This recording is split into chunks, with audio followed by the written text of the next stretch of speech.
السلام علیکم ناظرین، میں ہوں مریم نیوز کراچی کے ساتھ صبا حیدر خبر شامل کرتے ہیں۔ شکارپور سے بیورو چیف عاشق علی کلوڑو کی رپورٹ کے مطابق شکارپور میں سابق صوبائی وزیر سندھ پیپلز پارٹی رہنما مقبول احمد شیخ کی جانب سے افطار پارٹی منعقد کی گئی۔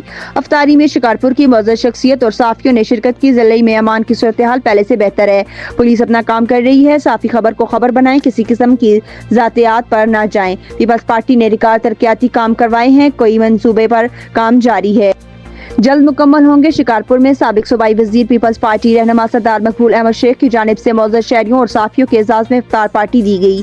افطاری میں شہر کے معززین میونسپل چیئرمین فیاض محمود شیخ، ایاز احمد اوبرو، وسیم الدین صدیقی، عمیر احمد شیخ، نیشنل پریس کلب کے صدر عاشق علی کلوڑو، میر اسلم میکسی، عبدالسمیع بھٹو اور دیگر صحافیوں نے شرکت کی۔ اس موقع پر سردار مقبول احمد شیخ نے صحافیوں سے گفتگو کرتے ہوئے کہا کہ شکارپور میں امن و امان کی صورتحال پہلے سے بہتر ہے، پیپلز پارٹی نے ریکارڈ ترقیاتی کام کروائے ہیں، شکارپور جو پہلے جیسا پیرس بنانے کی کوشش کر رہے ہیں۔ صحافی خبر کو ذاتی مفاد کی خاطر نہ چلائیں، خبر کو خبر کی حد تک رکھیں، بہتر عمل ہوگا۔